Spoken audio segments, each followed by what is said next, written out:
Olá pessoal, tudo bem? Bom, vamos encerrar a nossa aula de número 14 hoje. Na verdade é uma aula extra, alguns assuntos aí, principalmente sobre atualidades do Oriente Médio, tá? O que a gente vai trabalhar mesmo? Como que o mundo islâmico, que é algo maior que o Oriente Médio, ele acaba se enquadrando historicamente nas diferentes ordens internacionais, no sistema interestatal, desde a ordem da Revolução Industrial, a ordem da Guerra Fria e atualmente.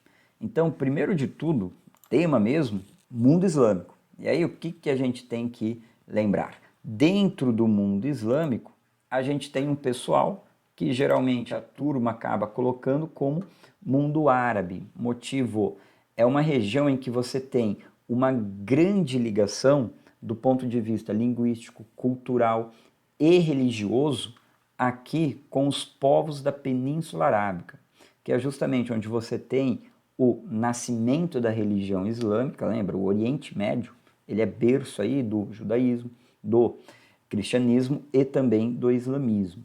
Bom, claro, essa expansão, também conhecida como expansão moura, foi uma expansão com argumentos religiosos. Aquela ideia de que você precisa expandir a religião islâmica, criar um mundo islâmico, e sempre entre a população que tem a religião islâmica, existiam grupos que vão defender a ideia de que você precisa criar estados, organizações políticas baseadas na religião. Daí essa ideia de um mundo islâmico, governar o mundo islâmico. Tudo bem? Bom, agora, nessa situação, a gente está falando não só da religião, mas também de características linguísticas, culturais e religiosas que acabaram se expandindo. Principalmente acabou se consolidando no norte da África. A expansão chegou até a Europa Ocidental, mas ela se consolida no norte da África, no chifre da África. É mais complicado a gente falar de uma estrutura étnica árabe no mundo árabe, apesar do nome, é muito mais linguístico-cultural. Por quê? Porque há uma grande miscigenação entre os povos que se expandiram da Península Arábica e também os povos aí que já estavam ocupando essas áreas do que hoje a gente chama de mundo árabe, não é? Ah, mas tem também uma semelhança religiosa? Sim, porque a grande maioria da população do mundo árabe tem a religião islâmica aí, que também foi um dos motivos dessa expansão arábica.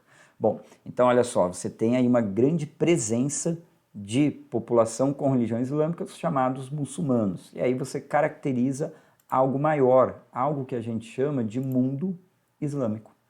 Beleza? Bom, esse mundo islâmico aqui, então, são países em que você tem uma significativa influência de população muçulmana, não é? Ponto importante, a maioria da população que tem a religião islâmica, os muçulmanos que a gente chama, eles não estão no mundo árabe, tudo bem? Eles estão aqui na Ásia de Monções, na Indonésia, o Sudeste Asiático, tá? Beleza? O subcontinente, olha como a gente fala, subcontinente Oriente Médio é uma parte com características climatobotânicas, características aí geomorfológicas semelhantes dentro do continente africano. Desculpa, falei errado, dentro do continente asiático, né? Africano não, tá louco. Faz fronteira aí com a África, mas a gente tem um pedacinho do continente asiático, que é o Oriente Médio, beleza? Bom, mais uma questãozinha aqui importante para nós é a expansão da religião islâmica. Então, o mundo islâmico você vê diferentes tons, quanto mais intensa a cor, tanto o azul, que são os xiitas, daqui a pouquinho a gente diferencia melhor eles. Dos sunitas, a gente tem aí, olha só, uma graduação diferente, mas é uma religião que cresce muito. Até tem aqui uma reportagem de 2017 falando os números do islamismo, a religião que mais cresce no mundo. Quais são os fatores? É uma religião que ela cresce tanto do ponto de vista espacial, cada vez você tem mais países com uma população muçulmana crescente, também em números absolutos, número de fiéis da religião, tá? Que vem também se expandindo no mundo. Aí você tem dois motivos, né? Aumenta devido a pessoas que se convertem ao islamismo, então, pessoa que quer aí se tornar islâmica, mudar de religião, e também são áreas pobres em que você tem aí o islamismo e ele se expandindo, tanto por conversão, mas também por crescimento vegetativo. Vários fatores, população rural, países mais pobres, mulher que ainda não está dentro do mercado de trabalho, sistema educacional precário, não é? Aqueles fatores que fazem com que o crescimento vegetativo aumente. Como é uma religião que ela já é grande, ela vem se expandindo devido à conversão em áreas pobres, você também tem um crescimento vegetativo crescente que acaba trazendo aí essas características, tá? Só para a gente lembrar, olha só. E aí um ponto interessante, os maiores países de religião, os maiores países com a religião, em número de pessoas, né, islâmica, não ficam no mundo árabe nem no Oriente Médio. Então, seria a Índia, tá? O Paquistão, vizinho dela, proporcionalmente tem muito mais, né? Bangladesh e Indonésia. Indonésia é o país que mais tem, ó, Indonésia, Bangladesh, Índia e Paquistão. Claro que na Índia, o pessoal fala, né, muçulmano na Índia é uma minoria, sim, mas é uma minoria de quase 180 milhões de pessoas, né, que para a Índia também não é muita coisa, é uma minoria. Só que é aí o terceiro país com maior número absoluto de pessoas que têm a religião islâmica. Tudo bem? Tá? Os países do mundo árabe, né, do Oriente Médio, têm populações bem menores que esses quatro. Tudo bem? Bom, olha só, vamos aqui também falar sobre a famosa divisão que existe entre os sunitas e os xiitas, tá? Basicamente, com a morte de Maomé, considerado aí o grande profeta do islamismo, você tem uma disputa sobre quem iria comandar o mundo islâmico. Que você tem uma ideia que até hoje é muito forte no mundo islâmico, que é justamente aquela noção de que você precisa criar uma comunidade de povos islâmicos e esses povos deveriam ser aí governados, ter os seus costumes cotidianos e, claro, a religião islâmica norteando a sua organização. Então, é muito comum você ter movimentos que são favoráveis a isso. Você relacionar a religião com o território e também com a organização política. Existem vários movimentos, não é um movimento único. Só que, quando você tem essa divisão dentro do mundo islâmico, você cria de um lado os sunitas, que eles são a favor da formação de califas, a ideia de que seria um líder civil para organizar os povos islâmicos, do mundo islâmico, tá? E tem também o pessoal xiita, e aí acaba até virando uma questão de sinônimo quando fala do radicalismo. Vamos entender aqui radicalismo de uma forma mais técnica, tá? E na etimologia da palavra.